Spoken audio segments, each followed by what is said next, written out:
Budi Said, sang crazy rich asal Surabaya.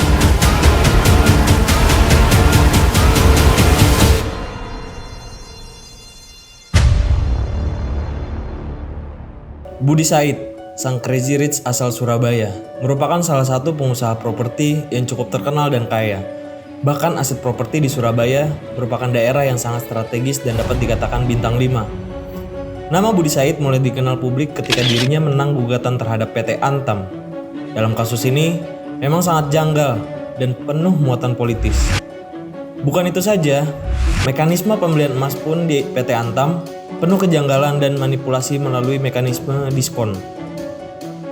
Jika kita lihat pembelian emas ribuan kilogram yang dilakukan oleh Budi Said di PT Antam adalah hal yang tidak wajar dilakukan oleh orang normal pada umumnya.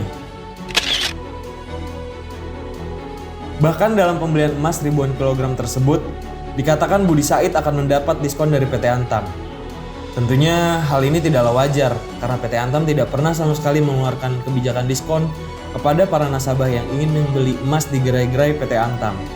Sehingga patut dicurigai adanya pat gulipat dalam kasus pembelian ribuan kilogram antara Budi Said dengan oknum karyawan PT Antam.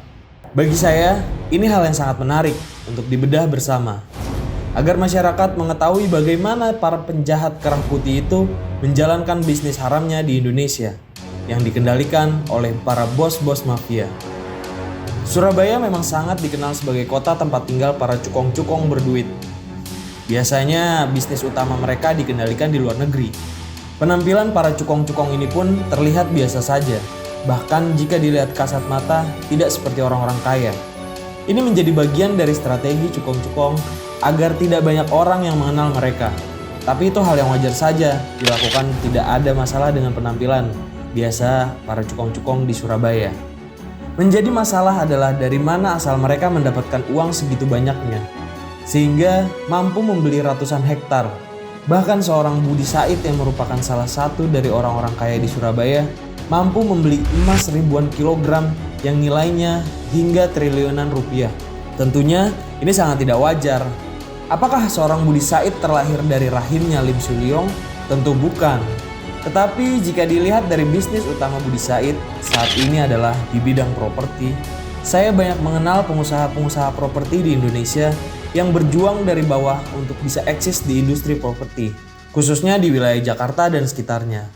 Jika kita lihat gimana industri properti bisa maju di Indonesia, tidaklah mudah. Tetapi ada satu mekanisme yang dapat digunakan untuk mendapatkan modal yang kuat, yaitu pinjaman dari luar negeri. Dan ini dibuktikan jaringan internasional yang sangat kuat agar langsung ke pemilik modal di luar negeri. Bagaimana hal ini bisa dilakukan? Tidak terlalu sulit, karena agen-agen finansial pemilik modal di luar negeri banyak berkeliaran di Indonesia. Biasanya agen-agen ini melihat profil calon kliennya. Pertama kali yang dilihat adalah apakah dia punya uang. Nggak mesti banyak, tapi paling tidak dia memiliki uang dan bisnis di Indonesia, meskipun belum berkembang. Dan yang kedua, apakah kliennya memiliki jaringan di instansi-instansi pemerintahan? Hal ini sangat penting untuk mendesain bisnis besar yang akan dikembangkan nantinya pada saat pinjaman dari luar negeri berhasil disetujui. Tentunya jika kita bahas hal ini sangat detail, tidak akan cukup paragraf untuk diposting di media sosial ini. Tapi saya akan bahas hal ini di tulisan saya berikutnya, biar semua masyarakat paham bagaimana para mafia ini menguasai Indonesia termasuk Budi Said. Tentunya kita berharap Kejaksaan Agung Republik Indonesia dapat membongkar modus operasi Budi Said CS terkait pembelian emas ribuan kilogram di PT Antam, supaya semua bisa terang benderang. Tapi saya sangat yakin bahwa Budi Said melakukan pembelian emas ribuan kilogram tersebut secara ilegal yang mengakibatkan PT Antam merugi hingga triliunan rupiah. Terima kasih, salam sehat.